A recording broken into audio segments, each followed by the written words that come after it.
The most important meal of the day, second breakfast. Hi, everybody. Welcome back to another Second Breakfast podcast. I'm Andy Roth alongside Phil Duvall. Say hi, Phil. Oh, hello, everybody. It's Friday and all. Oh, man. Is it Friday? Oh, what a week. Oh, what a week. And Friday's here in Second Breakfast Nation. It's a national holiday every week. It's Mailbag Day. Mailbag.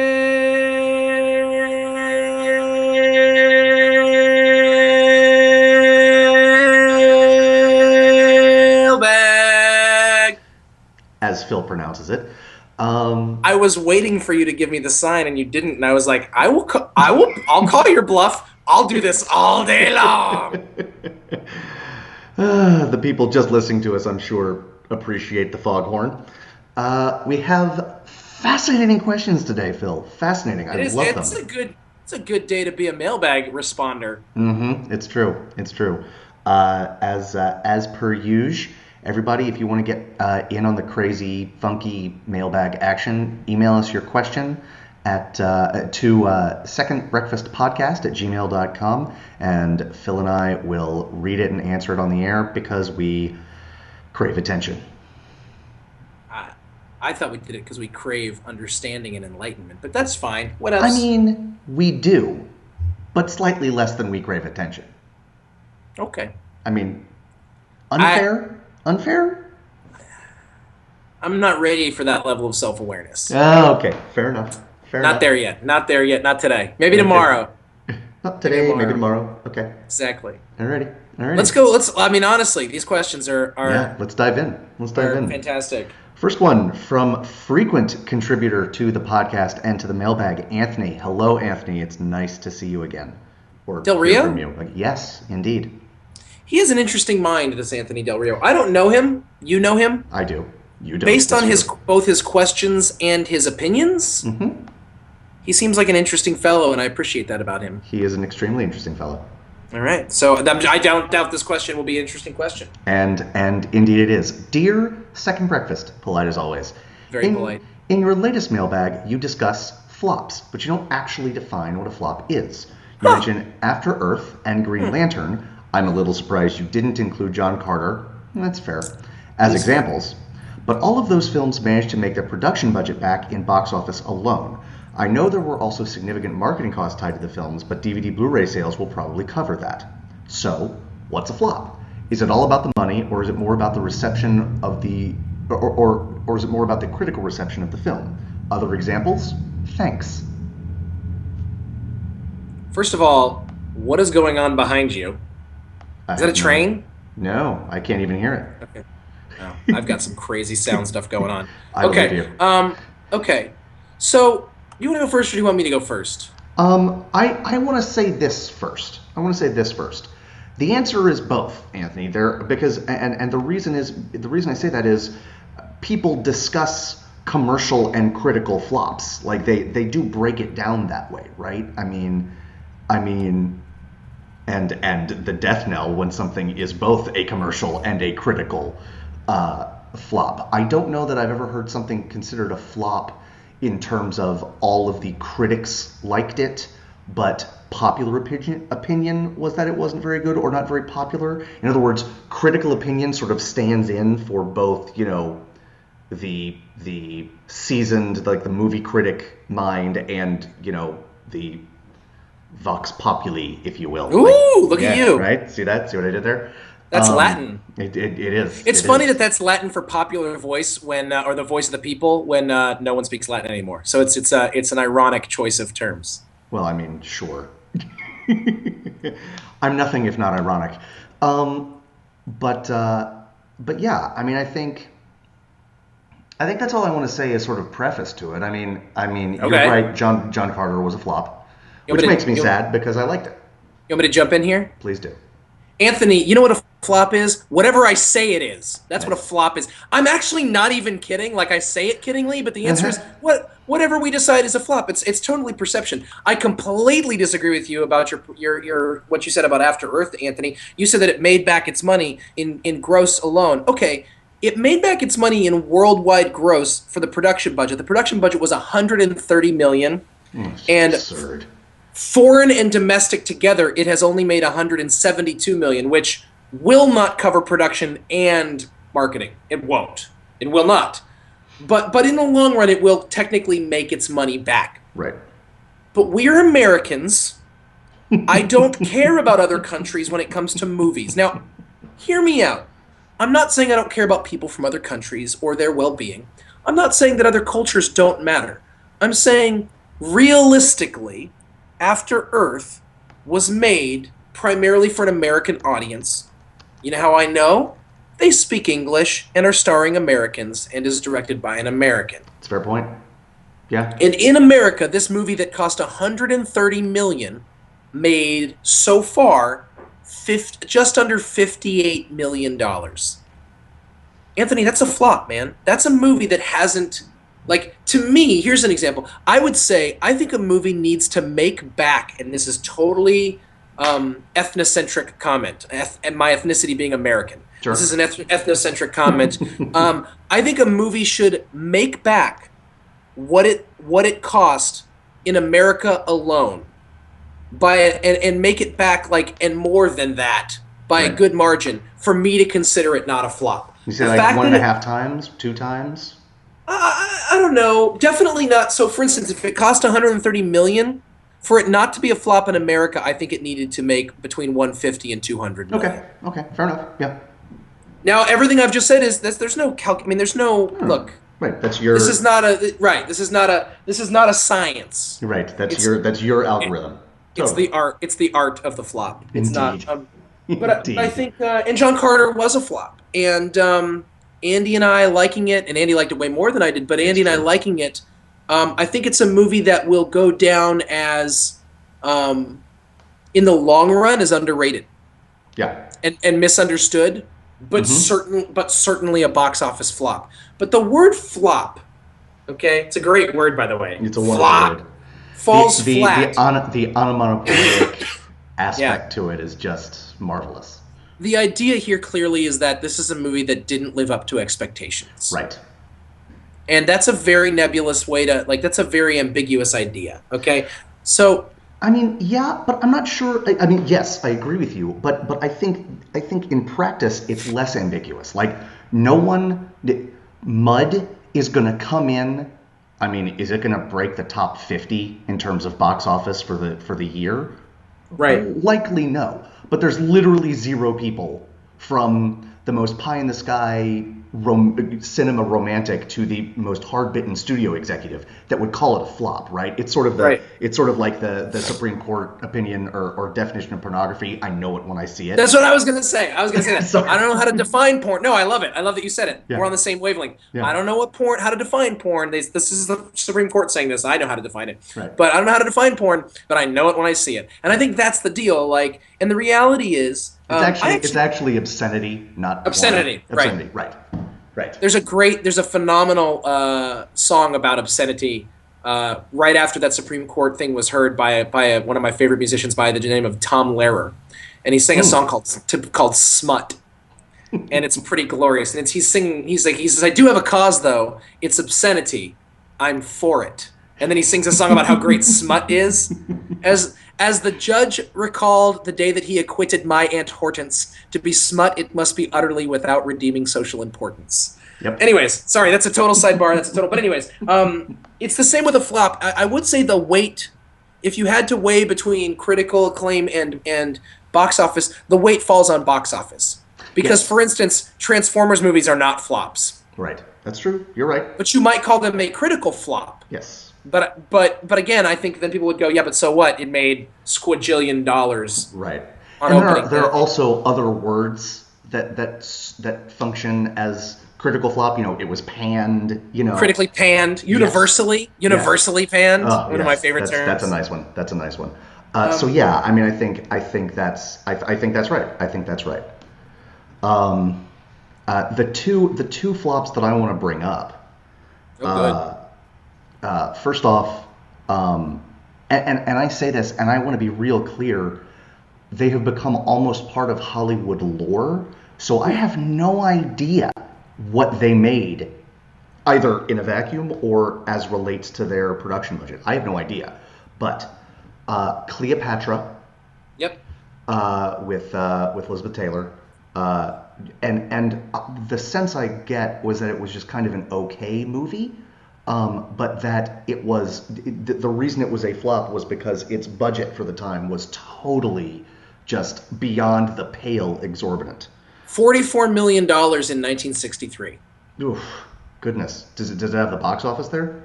The domestic total gross, which could have had, you imagine this movie was out for over a year, Right. was 50, just under 58 million. Yeah, that. So it did made not- back right. the production budget, Right. but Right. come on. Right. Come on. I don't know a lot of, and also even today, like I don't know a lot of people with that movie on their DVD shelf. But perhaps the most famous flop in Hollywood history is a movie called Heaven's Gate. Heaven's Gate was made by Michael Cimino, the director of The Deer Hunter. The Deer Hunter was not his first movie; it was his first big movie, and it is one of the finest movies ever made. And 2 years later, Heaven's Gate was released. It's not even like pretty soon after The Deer Hunter was released, he went into making this movie, and Heaven's Gate ruined his career. It ruined it. Yeah. He has 1, 2, 3, 4, 5, 6 movies. No, 5 movies since then, and none of them you've heard of. Not a single one. Right. Heaven's Gate was big budget. It made no money, and it ruined a lot of people who were involved with it. Wow. By the way, came out in 1980. Same budget as Cleopatra, $44 million. Okay. Guess what its domestic total gross was? 20. $3.5 million. Oh my god.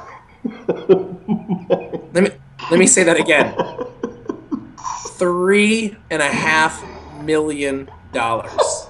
Just to be clear, I feel like I contributed that amount myself to like The Dark Knight and the Avengers. I was gonna say, You know you what I mean? single-handedly brought the Avengers over $3.5 million. Right, So- and like the Lord of the Rings, at Oh least. my gosh. I mean, we're in 8 figures there. Easy. So those are obvious examples. Ishtar is a famous example. Waterworld's an example. Yes. Although Waterworld was a movie that made back its budget. That's right. But what happened was it was the most expensive, aside from all the stories on set, which is very similar to Cleopatra, aside from just, it was the most expensive movie of all time at that point. Right. And what you want, and really, the person who's done it right every time, the person who's done it right every time, say what you will, is James Cameron. Because James Cameron has made the most expensive movie of all time, I think 3 separate times. And 2 of those times, that movie went on to become the highest grossing film of all time. Yeah. I believe Terminator 2 was the first movie ever to cost over $200 million. No, that's not right. But it was the highest. It was the most expensive movie of its time at its time. Right. And that ended up making back. I mean, that ended up being a huge success, right? So, Yeah. it cost $102 million to make, and it was a huge deal. Right. And right, it made right. back, and it made $200 million. Right. Right. There is an example of a movie that did what it was supposed to do. So yeah, I totally agree. So I want to go back to what you said. Like, it needs to not just make back its production budget, and I don't know what it is, but there's a certain multiplier above and beyond. And Yeah. because I view everything these days through an entrepreneurial and legal bent and venture capital and stuff like that. The way that venture capital funds work is they invest in a bunch of things, and to use a baseball metaphor, if every single one of those things is a single, no, they don't. Right. They don't make the money that they need to. But That's right. if everything strikes out except for one thing that is a home run, they're golden. What do you give me an example? If a bunch of, I can't give you an example of singles because they are lost and forgotten to history. But like if everything that a VC fund invests in is like a really successful local chain of dry cleaners, that's not good enough. But if they invest in a lot of software companies that don't pan out and one of them is Facebook, got it. golden. Does that make sense? Yes, it does. So and for better or worse, and I think frankly, for worse, that is becoming more and more the Hollywood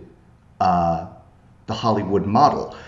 It is very, very difficult, as Phil has alluded to, it's very difficult for a movie really to never make back its production budget. Right. That's really tough. Yeah. But that isn't good enough. That isn't good enough for the executives, for the shareholders. It's just not good enough for the business model that Hollywood has going now. So you can't say, oh, it made back its production budget, it's not a flop. That doesn't work. Right. No, it needs more. It needs more. So, yeah, I mean, I think that's the deal. You've got to you've got to look at it and go, oh, okay. Right. Right. Yes. And it is that simple. It is that simple. Yeah. Especially when you've got, so World War Z is about to be a flop. Is it? Oh, yeah. Is it? I believe so. Well, here's why. Let me tell you why. Its opening weekend was way more successful than I thought it would be. Well, so far it's made $88 million. Okay. Okay. It's already made 134 worldwide. But again, I'm sticking with domestic for my own reasons that I've already discussed. Indeed. It's made 88. It's now a weekend, which is a good amount. Sure. Although it still was. First of all, it was only second. It was only second to Monsters University, which makes me. You can imagine how happy that makes me. Indeed. Secondly, has a Pixar movie ever not won its opening weekend? You know what? I'm not going to answer that right now because I don't know, but I love the idea that that's even a question. Right. World War Z cost $190 million to make. Okay? Woof. So it will make its money back, as we've talked about. Mm-hmm. Domestically, there's no way this movie makes $200 million. We'll see what the second weekend brings, but I will be shocked because now it's the summer, and it already wasn't the biggest hit of the first week. So it's not going to make that much next week. Right. And it's only downhill from here. And now the Heat's coming out this week, and if people want to see a crappy action movie, they don't have to go see World War Z because they can see White House Down. It's true. Which is going to be terrible. And I can't wait to talk about how that will flop.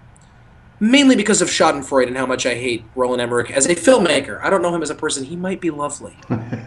That goes back to my idea of how do I define a flop? It's whatever I want it to be. Right. If I really don't like someone as a filmmaker, or if I really don't like what a movie represents, like World War Z, then a flop is whatever I want it to be. World War Z will be a flop in my head no matter what it takes. No, totally fair. That's totally fair. It's called mental gymnastics, and I'm irrational and judgmental, and this is how we work. Mm-hmm.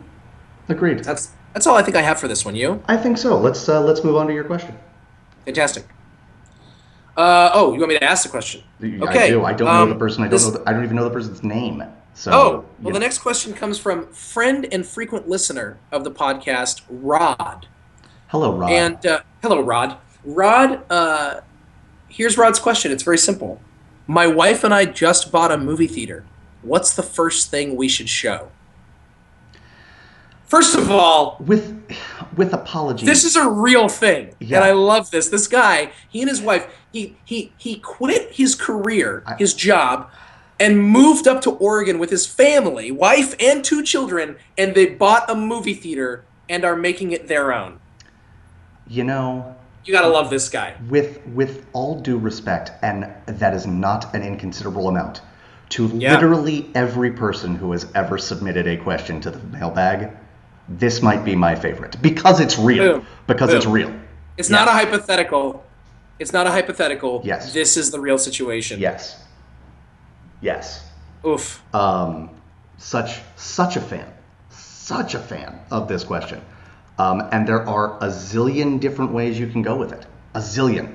I think I have my criteria down. Let me put it that way. Let me give you my 2 first answers, and then you give me your criteria, and we'll tell you what you think. Okay? Okay, please do. My first is, it's what I call the no-brainer. Sure. You want to announce to people that you're serious about being awesome. Okay? Because you want to do it's a neighborhood movie theater, and you want to make it so that you're creating a community event. Mm-hmm. Okay? The Princess Bride. Adults, children, the most beloved film of the last 30 years? Is there a more beloved film than Princess Bride? For our generation, the generation above us, and then the generation below us, it's The Princess Bride. Yes. You show this movie and you have all sorts of prizes, door prizes. You can give away big stuffed ROUSs. You can have Nice. people dressed up. You could give away you could have buttercups. You could give away free Nice. peanut buttercups. There's Nice. so many things you Yeah. could do, Yeah. and You I have, don't you know. have like, it's not quite the same thing, but reminiscent of the fire swamp. You can have like fire eaters for crying out loud. You know what I mean? Like, You could do. I mean, honestly, there's so many ways you could approach this. And Princess Bride is the kind of movie that's ready to be just shown at movie theaters on a regular basis and oh, get totally, community showings of Princess Bride. totally. If you want to be the most beloved movie theater of all time, that's one of your answers. That Okay. yes, absolutely. Now here's my hipster movie snob answer. And Can't you're wait. moving to Oregon, or as my friend David Heidi used to say, Oregon, because he's from the Midwest. Nice. And he said theater too. So if you're opening a theater in Oregon, hey, listen, don't laugh at people. They talk like that. Okay. I'm laughing at you. Just fair to enough. be clear, I'm laughing at you. I can handle. I'm ready for that. That's I know you not are. ready for self-awareness. Ready for Andy to laugh at me. Fair. Good. By the way, if I wasn't ready for you to laugh at me, we wouldn't be ready to do this show. Let's be honest. No, zero ready. I would say the Buster Keaton film Sherlock Jr., which is a glorious silent film about a guy working at a movie theater. And you want to do this right. You want to find a local band, Yes. a local composer to score it. Either a band or a composer with a small quartet or someone who plays the organ or piano. You want to find a real artist and you have them play along for the Yes. music for this film. Yes. This will announce to the world that you are serious about being an amazing and different space. Yes. That's my second answer. Yes. The only of those two, here's the only difference.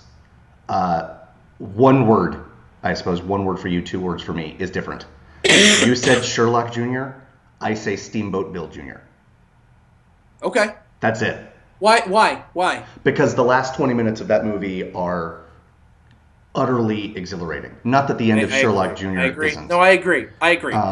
I pick Sherlock Jr. because it's thematic, because it has movies. in Fair. it. No, that's totally fair. And that being the case, I might even say if we're going to do a silent movie, do a double feature. Do that, and They're then shorter, take a yes. little break. Yep. Take a little break, and then do something else. Yes, agreed. This is a train. If you can hear this is a train. I heard that. Yeah, I don't know what you were hearing earlier.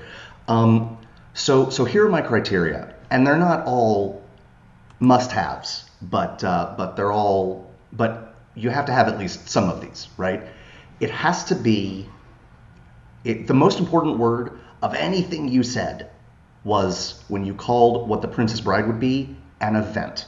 It has to be an event. You're opening a new business. It's a movie theater. Yep. It's a communal experience, and you want to make it that thing. So, as much as, to invoke the movie for the second time in this podcast and the zillionth time since we started, while you can't get many movies better than The Deer Hunter, clearly you're not going to show that as your first movie, right? God, I can't wait till you stop talking about The Deer Hunter. I can't wait till it is out of my soul and I don't need to keep talking about The Deer Hunter. Andy, the two of those things are related. Okay, you got to stop talking about I it. agree with you. I just think the relationship is backwards from what you think it is. I hear you. I understand. Okay. I understand. I'm just saying the more you talk about it, the more you'll think about it. That's my concern. That's fair. Right? If you're trying to get over a girl, if I'm trying to get over a girl and I'm hanging out with you, you're gonna be like, Phil, stop talking about the girl. No, that's fair. That's fair. But there's also, I mean, as the song has it, as the lyric has it, sad songs say so much, right? I mean, there is like why are the blues a thing, right? I hear you. I hear you. Okay. And it's, you know what that balance between what you're saying and what I'm saying is called? Life. Okay. Aww. Yeah, see that? See what I did there? I love that you went thematic. I love that you went thematic. A couple of my answers are thematic. But just to give you an idea, first off, I had The Princess Bride as well. I had a Buster Keaton movie, but not that one. I had, obviously, coming as a surprise to literally zero people in the world, The Goonies. Nice. I had Raiders of the Lost Ark. Do you know why Goonies is a phenomenal choice? Why is that? Really? You don't know why? I mean, where is it set? Oh, that's right. That's right. It's in set Oregon. in Oregon. That's it's right. in Oregon. So That's right. Rod, The Goonies would be another phenomenal choice, Indeed. and you could do some Oregon themed movie stuff with that. That's right. Raiders of the Lost Ark, something that hits the nostalgia, and for anyone who hasn't seen it, it will blow the top of their head off. Yep. Also Star Wars. I'm going to guess that Raiders of the Lost Ark and Star Wars are probably two of the most expensive movies you could possibly choose. Yeah. So maybe not those. If you want, this would mark you as a certain kind of movie theater, and I'm not saying you want to be that, but Debbie Does Dallas? it's like you're reading my mind. No. The movie The Third Man. It is a movie that is not only a classic, it is fun. It is just impossible not to have a good time watching that movie, but you're going to be you're going to be the little theater that could after you do that, and not necessarily in the way you want to be. Or as I like to say it, the movie theater that goes out of business in a year. Indeed. That is more succinctly saying what I wanted to say. To push that even further, and then I'll come back from the abyss. The single finest, in my opinion, movie ever made about movies, 8.5 by Federico Fellini. It is astonishing. I'm saying, yep, you've pushed it too far, but continue. Right. You will get a ton of people there opening night. I would say that. You get a ton of people there opening night and probably no one there on night 2.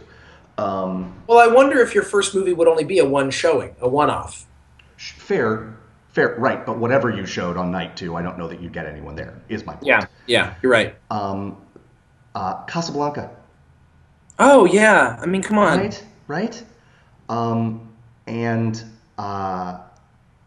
This movie is a stand-in for any other of the movies of its type. WALL-E. I mean, you're not going to go wrong. I think that would be super expensive too. I don't know what the deal would be. No, fair. But there are a ton of Pixar movies that would certainly serve the purpose.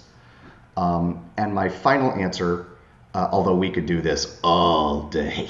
All day. My final answer is another movie about movies. And it's not one that people think of as being about movies, but it absolutely is. And that's Singing in the Rain.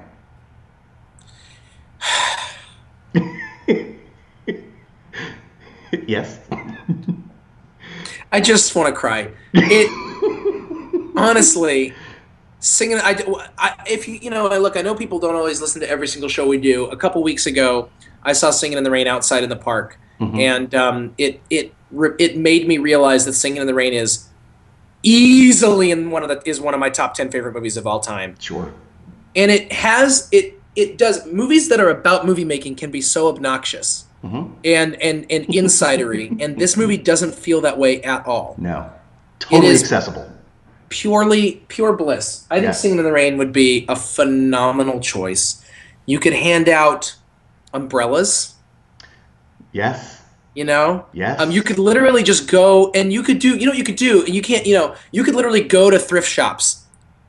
You could drive up to Oregon and all the way up to Oregon. From California, because he's moving from California. Buy umbrellas. Stop at every thrift shop. Spend $400 on umbrellas. You'll get so many umbrellas, it's ridiculous. And then create a logo for your theater, like a patch, and then patch that logo onto every single umbrella. They'll be totally different umbrellas. They'll look all crazy and different, but they'll all have the logo of your place on it. Love this, Phil. You hand them out opening night. Yeah. You hand them out to everyone who shows up. Free umbrella when you come.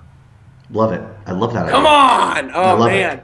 Yeah, and you can do lip syncing contests. You could do. It's true.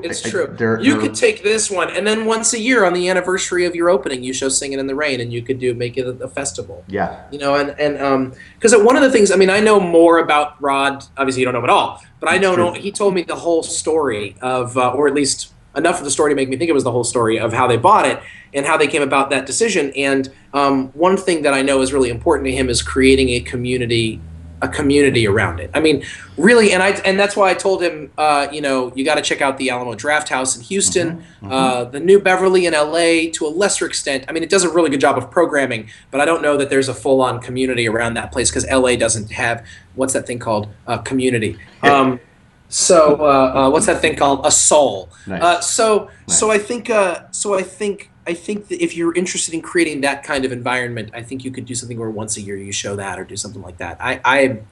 But I like this idea. That's what you're doing, Andy. Singing in the Rain. Good call. Thanks, man. Thank you. Singing in the Thanks. Rain, Goonies. I think you could do a whole series of movies that are set in Oregon. I don't know what they would be besides the Goonies, but you can figure that out. Right, right. You could figure that I out. bet you could type on into Google movies set in Oregon, and you'd probably just get a ton of movies. Oh, totally, totally. My Name is Bruce. Maybe that like faux horror movie with Bruce Campbell. I think that's set in Oregon because he lives in Oregon. Here we go. Here we go. I've got the list. I'm not gonna list all of them. Okay. I'm not gonna. For instance, I'm not gonna mention Body of Evidence. No. No. Or Nope. Benji the Hunted. Do you remember Benji the Hunted? I totally do. That was not a very good movie. It was good we enough don't for have a me lot at of maybe great. like 4 or whatever. One Flew Over the Cuckoo's Nest. Is set in Oregon? Yes. Fascinating. My Own Private Idaho. Hmm. Which would, My Name is Bruce, as you mentioned. Mr. Holland's Opus, don't do that, please.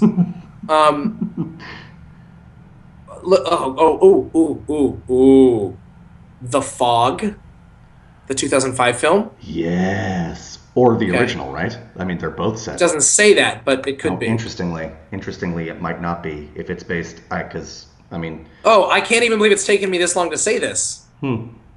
Kindergarten Cop. Astoria, Oregon. Absolutely. I'm- Absolutely. One of my favorite films of the 80s, Overboard, Nice. with Kurt Russell and Goldie Hawn. Prefontaine, I've never seen it, but whatever. The Postman, don't ever see that. Our friend of the podcast, Chris Robinson, loves The Postman, so that's his problem. Short Circuit, no. Oh my gosh, I can't believe I will say this. I will say, real quick before we get to that one. I will say this about The Postman. I read a review somewhere that was like, I don't know if I've ever seen any woman in the history of film look more beautiful than Olivia Williams does in this movie. I'm not really prepared to disagree with that. Go ahead. That's all I'll say. I believe you. She's really pretty in that movie. I did not know this movie was set in Oregon. I assumed it was set in Maine because of the author of the novella from which it is based. Say it. What? Oh wait, actually, no, I don't. Is it Salem's Lot? Nope, it's Stand By Me. Stand By Me, of course. I would show course. Stand By Me at your movie theater yes. in a heartbeat. Yes. War Games. Nice. And this is a little, if you want to do like artsy fartsy puddin' pop, I'd say Zero Effect is set in Oregon, as is Coraline. Coraline is set in Oregon. So there's a bunch of movies that are set in Oregon you can Sure. show. And Salem's Lot set in Maine, like all of the other ones except for apparently Stand By Me. Okay, this is confusing. It says the movie Maverick is set in Oregon, my favorite Mel Gibson movie of all time. But I have my doubts. Yeah. Apparently, Not a lot of apparently, riverboats in Oregon, I would I don't know. imagine. There's rivers in Oregon. Sure. I mean, that's They fair. filmed the movie in Oregon along the Columbia River. So there Okay. you go. Okay. I don't know. I guess All the right. movie's set in Oregon. I didn't realize that. But nevertheless, you know what? Show people. Yeah. Get them excited. Yeah. So anyways, So those are all good options. We've given you not just the first movie, but your first month. you're all set. You're set. You're all set. You know, and I think 30% of your business each for Phil and myself. I think that's fair, right? I mean, yeah, make the check to cash. I'm not sure. Right. I have to check Right. with my accountant, but I'm worried that this might bump me up into a higher tax bracket. Yeah, so. it's true. It's true. Yes, that's right. So yes, Rod, fantastic question. That's such a fun question for the reason, aside from the fact that it makes us imagine things. It's a fun question for the reason you said, which is he actually is going to make a decision. Yes. Probably Yes. not based on what we say. I hope not. Let's be honest. I think that Singing in the Rain idea is gold, though. I really do. Thanks, man. I was pleased with that when I hit on it. So yeah, Rod, thank you. Anthony, thank you. Yes. If you want to be filled, have your soul filled with the joy that no doubt Anthony and Rod are experiencing at this very moment. Again, please email any questions you have, movie related, I mean, otherwise too, but we try to stick to movie related. Sure. Questions to secondbreakfastpodcast@gmail.com. Yep. And that'll do it for this week of Second Breakfast. I'm Andy Roth, and that is Phil Duvall. We'll see you again next week. Bye-bye. Bye-bye. The most important meal of the day, second breakfast.